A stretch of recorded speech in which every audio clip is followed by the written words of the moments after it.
കെമിസ്ട്രിയിലെ second ചാപ്റ്ററായ basic constituents of matter എന്ന ചാപ്റ്ററിലേക്ക് നമ്മൾ കടക്കുകയാണ്. അപ്പോൾ മാറ്റർ എന്താണെന്ന് നമ്മൾ ഫസ്റ്റ് ചാപ്റ്ററിൽ പഠിച്ചിരുന്നു. Matter is anything which has mass and occupy space, അല്ലെ? ഇനി അതിന്റെ കോൺസ്റ്റിറ്റ്യൂൻസ് എന്താണെന്ന് നമ്മൾ അവിടെ ഡിസ്കസ് ചെയ്തിരുന്നു. Matter is made up of particles എന്ന് പറഞ്ഞു.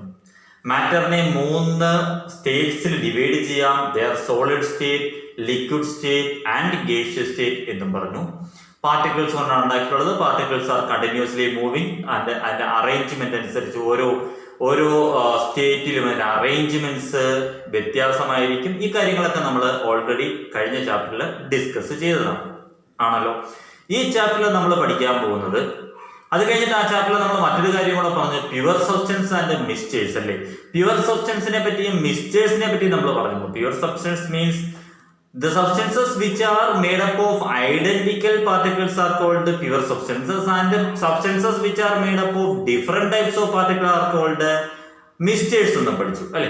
അപ്പൊ അതിനകത്ത് പ്യുവർ സബ്സ്റ്റൻസിന്റെ കാര്യം നമ്മൾ പറഞ്ഞപ്പോ അതിനകത്ത് നമ്മൾ പറഞ്ഞ എക്സാമ്പിൾസ് എന്ന് പറഞ്ഞാൽ വാട്ടർ ഒരു പ്യുവർ സബ്സ്റ്റൻസ് ആണ്, സോൾട്ട് ഒരു പ്യുവർ സബ്സ്റ്റൻസ് ആണ്, ഷുഗർ ഒരു പ്യുവർ സബ്സ്റ്റൻസ് ആണ്, അല്ലെ? ഇങ്ങനെ നമുക്ക് നേച്ചറിൽ ഐഡന്റിക്കൽ പാർട്ടിക്കിൾസ് ഉള്ള എല്ലാത്തിനെയും നമുക്ക് പ്യുവർ സബ്സ്റ്റൻസ് എന്ന് പറയാം എന്ന് പഠിച്ചു. അതായത് ഷുഗറിനകത്ത് അതിനകത്തുള്ള എല്ലാ പാർട്ടിക്കിൾസും ഷുഗറിന്റെ പാർട്ടിക്കിൾസ് ആണ്. വാട്ടറിൽ കാണപ്പെടുന്ന എല്ലാ പാർട്ടിക്കിൾസും വാട്ടറിന്റെ പാർട്ടിക്കിൾസ് ആണ്, ആണല്ലോ. അങ്ങനെ ഒരു കൺസെപ്റ്റിൽ നമുക്ക് ഈ സയൻസിൽ ഇതിനെ എല്ലാത്തിനെയും പ്യുവർ സബ്സ്റ്റൻസ് എന്ന് പറയാം എന്ന് പഠിച്ചു. പക്ഷേ മിക്സ്ചർ എന്ന് പറഞ്ഞാൽ അതല്ല. മിക്സ്ചർ എന്ന് പറഞ്ഞാൽ വാട്ടർ എന്ന് പറഞ്ഞാൽ പ്യുവർ ആണ്, സോൾട്ട് എന്ന് പറഞ്ഞാലും പ്യുവർ ആണ്, but salt water is A mixture. അതാണ് നമ്മൾ അവിടെ പഠിച്ചത്, അല്ലെ? 2 ഡിഫറെന്റ് ആയിട്ടുള്ള 2 പാർട്ടിക്കിൾസിനെ, 2 സബ്സ്റ്റൻസിനെ തമ്മിൽ കമ്പൈൻ ചെയ്യുമ്പോൾ നമുക്ക് എന്ത് കിട്ടുമെന്ന് പഠിച്ചു? മിക്സ്ചർ കിട്ടുമെന്ന് പഠിച്ചു. അപ്പൊ മിക്സ്ചേഴ്സ് അങ്ങനെയാണ് ഫോം ചെയ്യുന്നത് നമ്മൾ അവിടെ പറഞ്ഞു. ഇനി നമുക്ക് അവിടെ പ്യുവർ സബ്സ്റ്റൻസ് എന്ന് പഠിച്ച ഷുഗറിനെ കുറച്ച് എടുത്തിട്ട് അതിനെ ഒന്ന് ചൂടാക്കാം. ഒരു ടെസ്റ്റ് ട്യൂബില്, ഒരു അടച്ചു വെച്ച ടെസ്റ്റ് ട്യൂബിൽ നമ്മൾ കുറച്ച് ഷുഗർ എടുത്തിട്ട് നമുക്ക് അതിനെ ഒന്ന് ഹീറ്റ് ചെയ്ത് നോക്കാം. അങ്ങനെ ഹീറ്റ് ചെയ്യുമ്പോൾ നമുക്ക് എന്ത് കിട്ടും എന്ന് വെച്ചാൽ അതിനകത്ത് കുറച്ച് കരി അതിനകത്ത് കരി അല്ലെങ്കിൽ കാർബൺ അതിനകത്ത് നമുക്ക് കരിക്കട്ടയായിട്ട് മാറുന്ന കാണാം. അതുമല്ല, ഈ ടെസ്റ്റ് ട്യൂബ് അടച്ചു വെച്ചേക്കുന്നതുകൊണ്ട് അതിനകത്ത് കുറെ വാട്ടർ ഡ്രോപ്സും നമുക്ക് കാണാൻ പറ്റും. അപ്പൊ നമ്മുടെ കയ്യിലിരുന്ന ഷുഗർ നമുക്ക് ചൂടാക്കിയപ്പോൾ on heating the sugar converts to carbon and water, അല്ലെ? ഷുഗർ എന്തൊക്കെയായിട്ട് മാറി? ഷുഗർ കാർബണായിട്ടും അതുപോലെ വാട്ടറായിട്ടും മാറി, അല്ലെ? കാർബണും വാട്ടറുമായിട്ട് മാറി, ആണല്ലോ. ഷുഗർ കാർബണും വാട്ടറും ആയിട്ട് മാറി. ഇനി ആ കാർബണോട് ഇരിക്കട്ടെ, ബാക്കി വാട്ടറിനെ 1806 സർ ഹംഫ്രി ഡേവി എന്ന് പറയുന്ന സയന്റിസ്റ്റ് കണ്ടുപിടിച്ചു. By the process of electrolysis or by passing electricity through water we can convert the water into hydrogen and oxygen. ഹൈഡ്രജനും ഓക്സിജനും ആക്കി മാറ്റിയെടുക്കാൻ പറ്റും by the process of electrolysis, അല്ലേ? അപ്പൊ വാട്ടറിനെ എന്തൊക്കെയാക്കി മാറ്റിയെടുക്കാമെന്ന് കണ്ടുപിടിച്ചു. ഹൈഡ്രജൻ എന്നും ഓക്സിജൻ എന്നും കൺവേർട്ട് ചെയ്യാമെന്ന് കണ്ടുപിടിച്ചു. അപ്പോ നമ്മുടെ ഷുഗർ ഇപ്പോ എന്തൊക്കെയായിട്ട് മാറി? നമ്മുടെ ഷുഗർ ഇപ്പോ കാർബൺ ആയിട്ട് മാറി, ഹൈഡ്രജൻ ആയിട്ട് മാറി, ഓക്സിജൻ ആയിട്ട് മാറി, ആണല്ലോ. ഷുഗർ ഒരു പ്യുവർ സബ്സ്റ്റൻസ് ആണെന്നാണല്ലോ നമ്മൾ പഠിച്ചിരുന്നത്. പക്ഷെ അതിനെ കൺവേർട്ട് ചെയ്ത് വീണ്ടും നമുക്ക് പാർട്ടിക്കിൾസ് ആക്കി മാറ്റാൻ പറ്റും. മനസ്സിലായോ? അപ്പോ ഇങ്ങനെ നമുക്ക് വീണ്ടും ഇതിനകത്ത് ഇപ്പോ നമുക്ക് എന്തൊക്കെ കിട്ടി? കാർബൺ കിട്ടി, ഹൈഡ്രജൻ കിട്ടി, ഓക്സിജൻ കിട്ടി, അല്ലേ? ഈ കാർബണിനെയും ഹൈഡ്രജനെയും ഓക്സിജനെയും നമുക്ക് വീണ്ടും ഡിവൈഡ് ചെയ്യാൻ പറ്റില്ല എന്ന് വെച്ചാൽ അതിനകത്ത് വേറെ കോൺസ്റ്റിറ്റ്യൂൻസ് ഒന്നും ഇല്ല. That form of pure substance are called elements. നമ്മൾ പുതിയൊരു ടൈം പഠിക്കുകയാണ്, എലമെന്റ്സ്. അതായത് pure substances which cannot be decomposed in chemical reactions ഉപയോഗിച്ച് നമുക്ക് എന്ത് ചെയ്യാൻ പറ്റില്ല? വീണ്ടും ഡീകമ്പോസ് ചെയ്യാൻ പറ്റാത്ത പ്യുവർ സബ്സ്റ്റൻസിനെ നമുക്ക് എന്ത് പറയാം? എലമെന്റ്സ് എന്ന് പറയാം. അപ്പൊ carbon, hydrogen, oxygen, nitrogen, boron, gold, aluminium, silver, ഇങ്ങനെയൊക്കെ പറയാം, കോപ്പർ, ഇങ്ങനെയുള്ളതെല്ലാം എന്താണ്? എലമെന്റ്സ് ആണ്. ഓർത്തിരിക്കുക, ദീസ് ഓൾ ആർ എലമെന്റ്സ്. അപ്പോൾ എലമെന്റിന്റെ ഡെഫിനേഷൻ നമുക്ക് എന്ത് പറയാം? Pure substances which cannot be further decomposed through chemical process are called elements. ഇനി അപ്പോ ഈ എലമെന്റ്സിനെ കമ്പൈൻ ചെയ്യിക്കുമ്പോൾ നമുക്ക് എന്ത് കിട്ടും? Elements combine to form compounds. എലമെന്റ്സിനെ കമ്പൈൻ ചെയ്യുമ്പോൾ നമുക്ക് കോമ്പൗണ്ട് ആണ് കിട്ടുന്നത് അല്ലേ? എലമെന്റ്സിനെ കമ്പൈൻ ചെയ്യുമ്പോൾ നമുക്ക് എന്ത് കിട്ടും? കോമ്പൗണ്ട്സ്. അപ്പൊ നേരത്തെ പറഞ്ഞ ഷുഗർ എന്ന് പറഞ്ഞാൽ എന്താണത്? അത് ഈ 3 എലമെന്റ്സ് കമ്പൈൻ ചെയ്തുണ്ടാകുന്ന കോമ്പൗണ്ട് ആണ്. ഓക്കെ. വാട്ടർ എന്ന് പറഞ്ഞാൽ എന്താണ്? വാട്ടർ എന്ന് പറഞ്ഞാൽ 2 എലമെന്റ്സ് കമ്പൈൻ ചെയ്യുന്ന കോമ്പൗണ്ട് ആണ്. ഏതൊക്കെയാണ്? ഹൈഡ്രജനും ഓക്സിജനും കമ്പൈൻ ചെയ്യുന്ന കോമ്പൗണ്ട് ആണ് വാട്ടർ. കാർബൺ ഡൈ ഓക്സൈഡ് എന്ന് പറഞ്ഞാൽ കാർബണും ഓക്സിജനും കമ്പൈൻ ചെയ്തുണ്ടാകുന്ന കോമ്പൗണ്ട് ആണ്. അപ്പൊ കോമ്പൗണ്ട് എന്താണ്, എലമെന്റ് എന്താണെന്ന് മനസ്സിലായോ? Elements combine to form compound, chemical combination. വെറുതെ നമ്മളൊരു പാത്രത്തിൽ കുറച്ച് ഹൈഡ്രജനും കുറച്ച് ഓക്സിജനും എടുത്തിട്ട് കുറെ നേരം ഇങ്ങനെ കുറുക്കി കഴിഞ്ഞാൽ അല്ലെങ്കിൽ അതിനെ മിക്സ് ചെയ്ത് കഴിഞ്ഞാൽ അതൊരിക്കലും വാട്ടർ ആയിട്ട് മാറില്ല. കെമിക്കൽ, അത് കാവൻഡിഷ് എന്ന് പറയുന്നൊരു സയന്റിസ്റ്റ് കണ്ടുപിടിച്ചിട്ടുണ്ടായിരുന്നു. എന്താണ്? ഹൈഡ്രജനെ ഓക്സിജനിൽ കത്തിക്കുകയാണെങ്കിൽ burning of hydrogen in oxygen result in the formation of water എന്ന് കണ്ടുപിടിച്ചു. ഓക്കെ. അപ്പൊ അങ്ങനെ കെമിക്കൽ പ്രോസസ്സിലൂടെ മാത്രമേ നമുക്കതിനെ ചേഞ്ച് ചെയ്തെടുക്കാൻ പറ്റത്തുള്ളൂ, കോമ്പൗണ്ട്സ് ഉണ്ടാക്കിയെടുക്കാം. മിക്സ്ചർ അതല്ല. മിക്സ്ചർ എന്ന് പറഞ്ഞാൽ നമുക്ക് ഫിസിക്കൽ പ്രോബ്ലം, വെറുതെ എടുത്ത് കൂടി കലർത്തിയാൽ മതി. അത് മിക്സ്ചർ. ഇത് കോമ്പൗണ്ട്സ്, എലമെന്റ്സ്, കോമ്പൗണ്ട്സ്. ഈ 2 കാര്യങ്ങൾ മനസ്സിലായോ? എലമെന്റ്സും കോമ്പൗണ്ട്സും തമ്മിലുള്ള ഡിഫറൻസ് എന്താണെന്ന് മനസ്സിലായല്ലോ? മനസ്സിലായി. ഇനി ഈ കോമ്പൗണ്ട്സിനെ പറ്റി ഒരുപാട് എക്സ്പെരിമെന്റ്സ് ഒക്കെ നടത്തിയിട്ടുണ്ട്. എലമെന്റ്സിനെ പറ്റി ഒരുപാട് എക്സ്പെരിമെന്റ്സ് ഒക്കെ നടത്തിയിട്ടുണ്ട്. നമ്മുടെ എർത്തിൽ നാച്ചുറൽ ആയിട്ട് കുറെ എലമെന്റ്സ് കാണപ്പെടുന്നുണ്ട്. അതല്ലാതെ ആർട്ടിഫിഷ്യൽ ആയിട്ട് കുറെ എലമെന്റ്സിനെ കണ്ടെത്തിയിട്ടുണ്ട്. ഒരുപാട് പരീക്ഷണങ്ങൾ നടക്കുന്നതാണ്.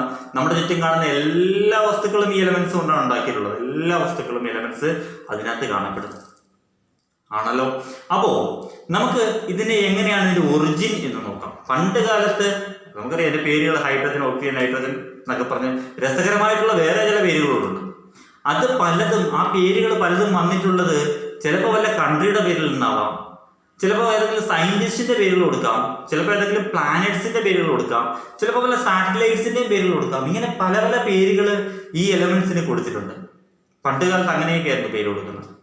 അപ്പോൾ അതിന് ചില എക്സാമ്പിൾ ടെക്സ്റ്റ് കിട്ടുന്നുണ്ട്. അതൊക്കെയാണ് പൊളോണിയം. പൊളോണിയം എന്ന് പറഞ്ഞാൽ പോളണ്ട് എന്ന് പറഞ്ഞൊരു കൺട്രി കേട്ടിട്ടുണ്ടല്ലോ. പോളണ്ട് എന്ന് പറഞ്ഞ കൺട്രി, ആ കൺട്രിയുടെ പേരിൽ നിന്നാണ് പൊളോണിയം എന്ന് പറയുന്ന ഒരു വേർഡ് വന്നിട്ടുള്ളത്, അല്ലെങ്കിൽ എലമെന്റിന്റെ പേര് കൊടുത്തിട്ടുള്ളത്. ക്യൂറിയം, മേരി ക്യൂറി എന്ന് പറയുന്ന ഒരു സയന്റിസ്റ്റിന്റെ പേരിൽ നിന്നാണ് ക്യൂറിയം വന്നിട്ടുള്ളത്. അതുപോലെ ക്രോമിയം വന്നിട്ടുള്ളത് ഒരു കളറാണ്. ക്രോം എന്ന് പറഞ്ഞ കളറിൽ നിന്നാണ് ക്രോമിയം വന്നിട്ടുള്ളത്. ഇന്ത്യം എന്ന് പറഞ്ഞാൽ ഇൻഡിഗോ എന്ന് പറഞ്ഞ കളറിൽ നിന്നാണ്, നീല കളർ, അതിൽ നിന്നാണ് ഇന്ത്യം എന്നുള്ള പേര് വന്നിട്ടുള്ളത്. ക്ലോറിൻ എന്ന് പറഞ്ഞാൽ ക്ലോറോ മീൻസ് കളർ, ആ കളറിൽ നിന്നാണ് ക്ലോറിൻ എന്നുള്ള പേര് വന്നിട്ടുള്ളത്. നെപ്റ്റ്യൂണിയം എന്ന് പറഞ്ഞാൽ, നെപ്റ്റ്യൂൺ എന്ന് പറഞ്ഞാൽ ഒരു പ്ലാനറ്റ് ആണ് അല്ലേ. ആ പ്ലാനറ്റിൽ നിന്നാണ് നെപ്റ്റ്യൂണിയം എന്ന് പറയുന്ന ഒരു വേർഡ് അല്ലെങ്കിൽ ഒരു എലമെന്റ് വന്നിട്ടുള്ളത്. യൂറോപ്പിയം എന്ന് പറയുമ്പോൾ യൂറോപ്പ് എന്ന് പറയുന്ന ഒരു കോണ്ടിനെന്റ് ആണ് അല്ലേ. ആ കോണ്ടിനെന്റിന്റെ പേരിൽ നിന്നാണ് യൂറോപ്പിയം വന്നിട്ടുള്ളത്. ഓക്കെ. അപ്പൊ ഫ്രാൻസ്, അമേരിക്ക ഒക്കെ വന്നിട്ടുള്ളതോ അത് അമേരിക്ക, ഫ്രാൻസ് എന്നീ 2 കൺട്രികളിൽ നിന്നാണ്, കൺട്രിയുടെ പേരിൽ നിന്നാണ്. പ്ലൂട്ടോണിയം ഇവിടെ വന്നിട്ടുള്ളത്. പ്ലൂട്ടോ എന്ന് പറയുന്ന പ്ലാനറ്റിൽ നിന്നാണ്. പ്ലൂട്ടോ പ്ലാനറ്റ് ആണോ? Pluto is a dark planet. പ്ലാനറ്റിന്റെ ലിസ്റ്റിൽ നിന്ന് പ്ലൂട്ടോയെ ഒഴിവാക്കിയതാണ്. അപ്പൊ ഇത് പേര് കൊടുക്കുന്ന സമയത്ത് പ്ലൂട്ടോ പ്ലാനറ്റ് ആയിരുന്നു. But now Pluto is not a planet, is a dark planet. നമ്മൾ പഠിച്ചിട്ടുണ്ട് 2006 international standard international astronomical union എന്ത് ചെയ്തു? അതിനെ പ്ലൂട്ടോയെ ഈ പ്ലാനറ്റിന്റെ ഒരു ഇതിൽ നിന്ന് മാറ്റിയിട്ടുണ്ട്. ഓക്കെ. അപ്പൊ പ്ലൂട്ടോ എന്ന് അങ്ങനെ വന്നു. മെന്റലീവിയം എന്ന് പറയുന്നത്, മെന്റലീഫ് എന്ന് പറയുന്ന ഒരു സയന്റിസ്റ്റ് ഉണ്ടായിരുന്നു, ദിമിത്രി മെന്റലീഫ്. അദ്ദേഹത്തിന്റെ ഓർമ്മയ്ക്ക് വേണ്ടിയാണ് മെന്റലീവിയം എന്നുള്ള ഒരു പേര് കൊടുത്തിട്ടുള്ളത്. റുദർഫോർഡിയം അതുപോലെ തന്നെ റുദർഫോർഡ് എന്ന് പറഞ്ഞിട്ട് ഒരു സയന്റിസ്റ്റ് ഉണ്ട്. നമുക്ക് അടുത്ത വർഷമൊക്കെ പഠിക്കാറുണ്ട്. ആറ്റത്തിന്റെ മോഡൽ ഉണ്ടാക്കിയ റുദർഫോർഡിനെ പറ്റി. ആ റുദർഫോർഡിന്റെ പേരിൽ നിന്നാണ് റുദർഫോർഡിയം എന്നുള്ള പേര് വന്നിട്ടുള്ളത്. ടൈറ്റാനിയം എന്ന് പറഞ്ഞാൽ ടൈറ്റൻ മീൻസ് സാറ്റേണിന്റെ ഒരു സാറ്റലൈറ്റ് ആണ്. അപ്പോ അതിൽ നിന്നാണ് ഇങ്ങനെ പല പേരുകളാണ് പണ്ടത്തെ കാലത്ത് കൊടുത്തിരുന്നത്. ഓക്കെ. ഇനി ഈ എലമെന്റ്സിനെ നമ്മൾ സാധാരണ എങ്ങനെയാണ് റെപ്രസെന്റ് ചെയ്യുന്നത്? എലമെന്റിനെ റെപ്രസെന്റ് ചെയ്യുന്നത്, ഫോർ എക്സാമ്പിൾ നമ്മളിവിടെ ഓക്സിജൻ എന്ന ഒരു എലമെന്റ് ആണ്, നമുക്കറിയാം ഇപ്പോൾ അല്ലെ. ഓക്സിജൻ എന്ന് പറഞ്ഞ ഒരു എലമെന്റ് ആണ്. ഓക്സിജൻ നമ്മൾ അല്ല എഴുതുന്നത്. അതുപോലെ ഹൈഡ്രജൻ എന്ന് പറയുന്ന ഒരു എലമെന്റ്, ഹൈഡ്രജനെ നമ്മൾ എച്ച് എന്നല്ല എഴുതുന്നത്, എച്ച് ആണല്ലോ. അതുപോലെ നൈട്രജൻ എന്ന് പറയുന്ന ഒരു എലമെന്റ്, നൈട്രജനെ നമ്മൾ എന്നല്ല എഴുതുന്നത്, നൈട്രജൻ അല്ലെ. കാർബൺ എന്ന് പറയുന്ന ഒരു എലമെന്റ്, കാർബണിനെ നമ്മൾ സി എന്നല്ല എഴുതുന്നത്. ഇതൊക്കെ നമ്മൾ കോമൺലി കേട്ടിട്ടുള്ളതാണ്. അപ്പൊ പേര് കൊടുക്കുന്നത് സാധാരണ നോർമലി നമുക്ക് പല രീതിയിൽ കൊടുക്കാം.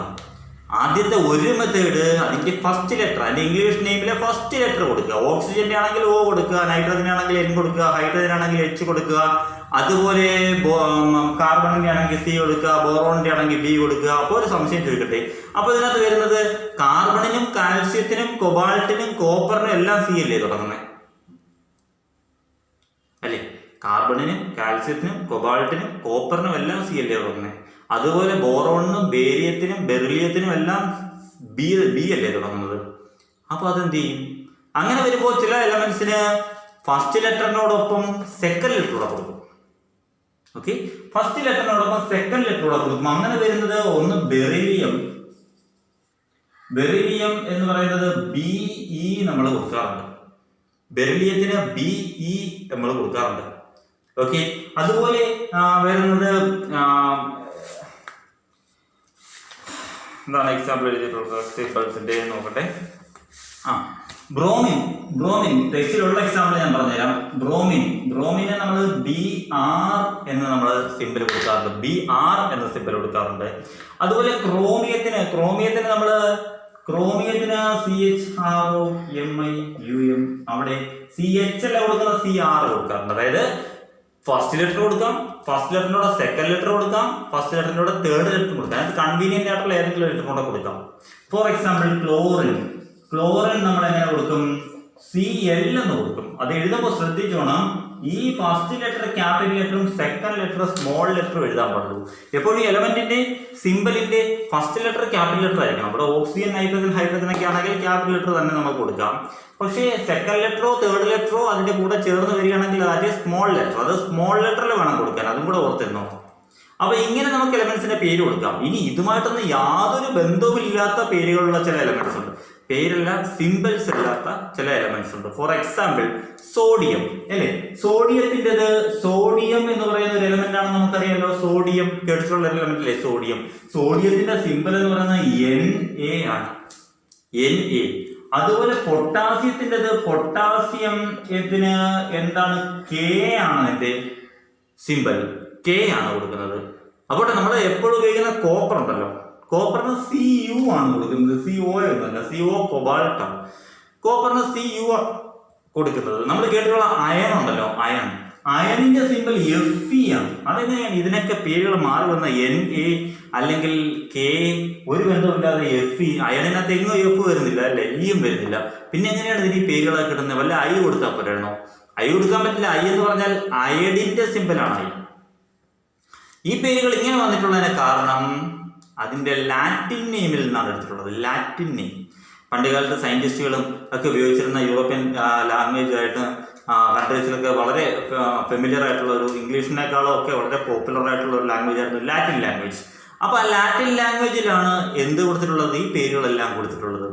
അതിനകത്ത് സോഡിയത്തിന്റെ ലാറ്റിൻ നെയിം നാട്രിയം എന്നാണ്, നാട്രിയം. പൊട്ടാസ്യത്തിൻ്റെത് കാലിയം എന്നാണ്, കോപ്പറിൻ്റെത് കുപ്രം എന്നാണ്, അതുപോലെ അയണിൻ്റെത് ഫെറം എന്നാണ്. അതുകൊണ്ടാണ് ഈ പേരുകളൊക്കെ വന്നത്. അയണിന്റെ ഫെറം എന്നാണ് ലാറ്റിൻ നെയിം, അതിൽ നിന്നാണ് Fe വന്നത്. മനസ്സിലായോ? അപ്പൊ നമുക്ക് ഫസ്റ്റ് ലെറ്റർ സിമ്പിൾ ആയിട്ട് കൊടുക്കാം, ഫസ്റ്റ് ലെറ്ററും സെക്കൻഡ് ലെറ്ററും കൂടെ ചേർത്ത് സിമ്പിൾ ആയിട്ട് കൊടുക്കാം, ഫസ്റ്റ് ലെറ്ററും തേർഡ് ലെറ്ററും കൂടെ ചേർത്ത് സിമ്പിൾ ആയിട്ട് കൊടുക്കാം, ലാറ്റിൻ നെയിമിൽ നിന്നും സിമ്പിൾ ആയിട്ട് കൊടുക്കാം. ഓക്കെ, അപ്പൊ അതാണ് സിമ്പിൾ. നമ്മൾ എലമെന്റ്സിനെ റെപ്രസെന്റ് ചെയ്യാൻ വേണ്ടി ഉപയോഗിക്കുന്ന, പണ്ട് കാലത്തെന്ന് പറഞ്ഞാൽ സിമ്പിളിന് പകരം കൊടുത്തിരുന്നത്, ലെറ്റേഴ്സിനൊക്കെ പകരം കൊടുത്തിരുന്നത്, സിമ്പിൾ ആയിട്ട് കൊടുത്തിരുന്നത് പിക്ചേഴ്സ് ആണ്. അതിനൊരു ചേഞ്ച് വരുത്തിയത് ഒരു മോഡേൺ മെത്തേഡിലേക്ക് കൊണ്ടുവന്നത് ബെർസലിയസ് എന്ന് പറയുന്ന ഒരു സയന്റിസ്റ്റ് ആണ്. അതും കൂടെ വൺ വേർഡ് ആയിട്ട് ഒന്ന് ഓർത്തിരിക്കുക. ബെർസലിയസ് എന്ന് പറയുന്ന സയന്റിസ്റ്റിന്റെ പേരും കൂടെ ആണല്ലോ. അപ്പൊ ഇതിനെ, ഈ എലമെന്റ്സിനെ എല്ലാം കൂടെ അടുക്കി ഒരു ടേബിളായിട്ട്, ഈ എലമെന്റ്സിനെ എല്ലാം കൂടെ ഒരു ടേബിളായിട്ട് നമ്മൾ അടുക്കി വെച്ചിട്ടുണ്ട്. അതിനെ പറയുന്ന പേരാണ് പീരിയോഡിക് ടേബിൾ എന്ന് പറയാം. കുറെ ഗ്രൂപ്പ്സിലും കുറെ പീരീഡ്സിലും ഒക്കെ ആയിട്ട് ഡീറ്റെയിൽ ആയിട്ട് നമുക്ക് പിന്നെ അടുത്ത ചാപ്റ്ററുകളിലൊക്കെ പഠിക്കാനുണ്ട്. നമുക്കിപ്പോൾ ജസ്റ്റ് എലമെന്റ്സിനെ അറേഞ്ച് ചെയ്തിരിക്കുന്ന ഒരു order that is called periodic table എന്ന് പറയും.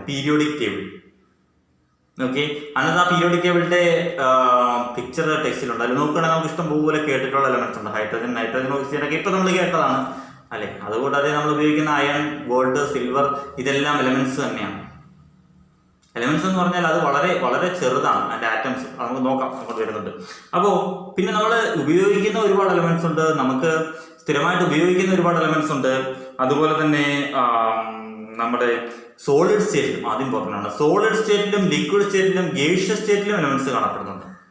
ഈ അയൺ, ഗോൾഡ്, സിൽവർ, കോപ്പർ ഇങ്ങനെയൊക്കെയുള്ളത് സോളിഡ് സ്റ്റേറ്റിൽ കാണപ്പെടുന്ന എലമെന്റ്സ് ആണ്.